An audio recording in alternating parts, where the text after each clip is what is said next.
Thank you for joining us. Roger Stone is here in Austin, Texas, in studio with us. If you're a radio listener, you can go to Infowars.com/show to see the TV portion of the transmission. Now, this is going to be a three-part interview. Today, we are going to look at this judge who has been ruling basically against Trump and doing unprecedented things in the Trump University case. And I'll be honest with you, I've kind of ignored Trump University to a certain extent. I've done some research. But after Trump came out and said this guy is a Mexican, and by Mexican, his loyalty is to Mexico. And so I did some research and found out, wow, Trump needs to go further here. This guy is the head lawyer over a lawyer group based in California that for decades has been promoting basically race-based brainwashing. Now, I don't like the Ku Klux Klan, but Mecha and La Raza and organizations like this, as John Bound's report that's up on Infowars.com, The Hidden Hand of Hate, breaks down, these guys basically operate just like the Klan. They say, for those inside our race, everything. For those outside the race, nothing.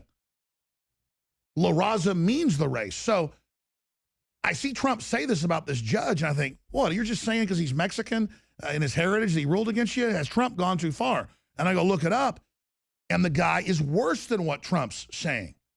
And that's the problem. Trump will just throw something out that's true, but then I guess with the sound bites not get into the whole background of it. So we're going to talk about this judge a little bit right now, but I tell you, it's a fair headline to say that this judge is the equivalent of a Hispanic Grand Dragon. And John Bound's report breaks down the Democrats, the history of the Klan. It's easy to organize people around race-based systems. You know, the Klan says they're persecuted too. Well, Mecha and La Raza say that as well. So I got to say, Donald Trump is completely right again. This ties into the whole Trump University. I know that the Clintons have their own much bigger scandal. Roger Stone is here to break this down. But this judge, Gonzalo Curiel, this guy is simply amazing. And now we know why he is doing things in these rulings that's unprecedented. I just hope Trump unloads on him with like this Daily Caller article. Judge presiding over Trump University case is a member of La Raza. And again, that means the race. People say, well, that's okay because Hispanics can say we're a racial group, but whites, if you say we're in a racial group, it's bad. No, when people organize politically and say we're only for our group, classically liberal views are that's dangerous and bad, a la Adolf Hitler. Roger Stone, what do you have to say? Well, Alex, I think, first of all, that it's important to establish that the judge is not only a Mexican radical, he's also a Hillary Clinton contributor. But let's put this entire this entire Trump University question into context. Trump University was a real estate course, and it was a very successful one for many people. Now, there were a very small percentage of students who were unhappy with the success of the course because they didn't go out and make $1 million immediately. There's an overwhelming satisfaction rate. The number of dollars involved here are relatively small. This scandal pales in comparison to Laureate University. Laureate University is a multi-million-dollar scam, essentially a series of colleges and schools where people were induced to load up on enormous personal debt. And then the college hired, or Laureate hired Bill Clinton as their chancellor, paid him $16 million, which was illegally concealed for 5 years, never reported as required by law. And the IFC, the International Finance Corporation, would give the schools $150 million. On top of that, Hillary Clinton's State Department would give Laureate $55 million.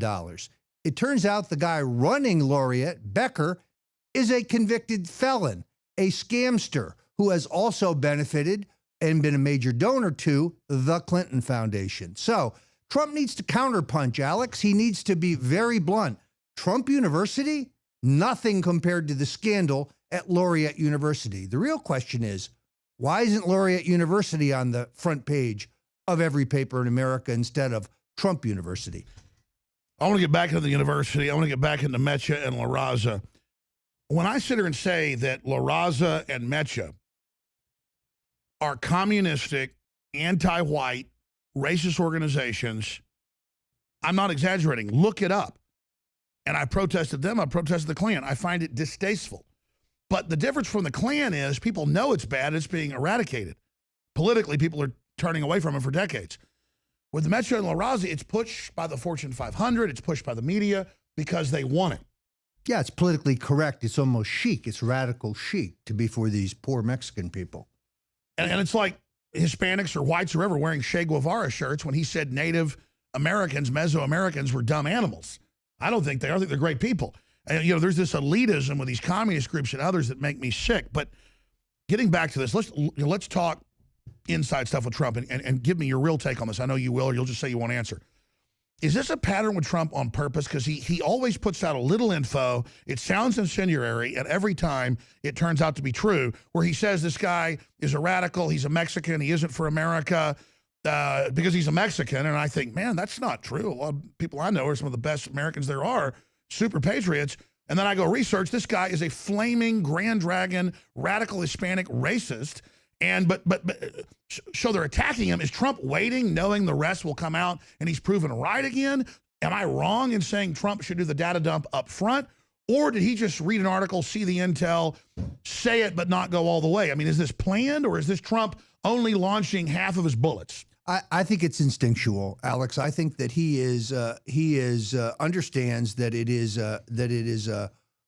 in the pressures of a campaign, you only can get so much data out. On the other hand, as the presumptive nominee, he can always get covered. And therefore, I think it's seriatim, meaning first you put out the red meat, he attacks the judge. Now he's going to develop that.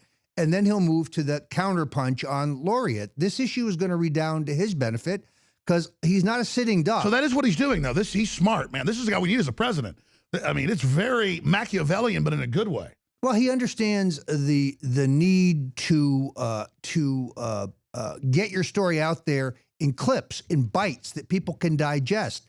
The people aren't interested in a long treatise on Laureate or Trump University. They want to get to the essence of this issue. So he puts it out. He knows the establishment thinks they can misrepresent it. He waits, he baits them, and then all the data comes out. Not only that, but if he wants to be on CNN or Fox tomorrow, he simply has to make a phone call and he can get a 20-minute or 30-minute bite in which he can develop this in a way that is more effective than as a segment of a speech in front of 30,000 people. So, look, he's smart like a fox. He understands the news cycle. He understands the need to stay on offense. Who else would have the nerve to say Hillary Clinton is a criminal? She has misrepresented the status of 30,000 emails, and she needs to go to prison. And if I become president, folks, remember, there's a 5-year statute of limitation on these crimes. In essence, saying he will prosecute her and he will send her to jail. I'm sorry, I don't see Chris Christie or Marco Rubio. Yeah, no. He's delivering on everything he said he would do so far. He's not just taking the gloves off. He's put brass knuckles on because he said Hillary is punching him. He's going to punch back, as you said, twice as hard. Stone's rules over there. We're going to go to break here in a moment, but coming up in part two during the Sunday broadcast, 4 to 6 p.m. Central, we are going to get into the really big issue, and I'm concerned about this too. Are libs infiltrating the campaign? We know about Trump's daughter, hanging out with Chelsea. We know about the son-in-law with the Democrat connections, though I see him doing a lot of good work out there and saying a lot of great things. You've told me you're going to really give us absolutely the truth. And I got to say, Roger, I'm impressed knowing you a year. I've known you years, but really known you good for a year. Everything you've ever said has turned out to be dead on accurate. It's really amazing. So you're going to tell us the inside scoop. I am indeed. All right. StoneZone.com, Infowars.com. Of course, is our site. We've only got about 30 seconds till we go to break. Just getting back to this whole college deal. You go sign up for real estate school. It's the average price I've seen for good schools out there. It's what you take away from it. Of course, there's going to be a few sour grapes. 98% approval rating in this compared to the Clintons getting $150 million and doing nothing with it and stealing it. And this is their MO. It's incredible, Roger. Not to mention the enormous debt that they've saddled individual working class people with. This was a boiler room. It was a scam. In other words, you would have these telephone boiler rooms hawking people to sign up to get a degree and put themselves into deep debt. By the way, there were no academic requirements. One nearly We've got to go to break. needed to have the money. Look. Anti-Trump people wave Mexican flags, beat up women, and then on the news they blame Trump. Just like Trump had a good course, they say he's bad, the Clintons are robbing everyone. I'm Alex Jones. Stay with us, Infowars.com. Roger Stone.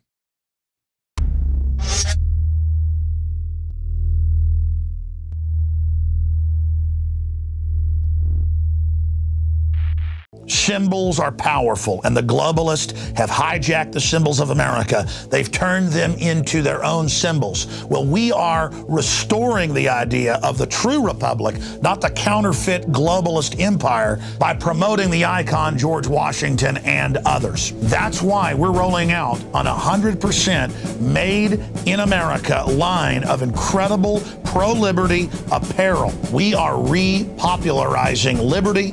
We are helping fellow Americans rediscover what made this country great. We are the spirit of 1776. We are 1776 worldwide. We are all brothers and sisters in arms in the animating contest of liberty in the long march towards humanity's ultimate destiny of freedom. Visit madein1776.com today and vote with your dollars to promote truly made in America, high quality products, and promote the ideals of liberty.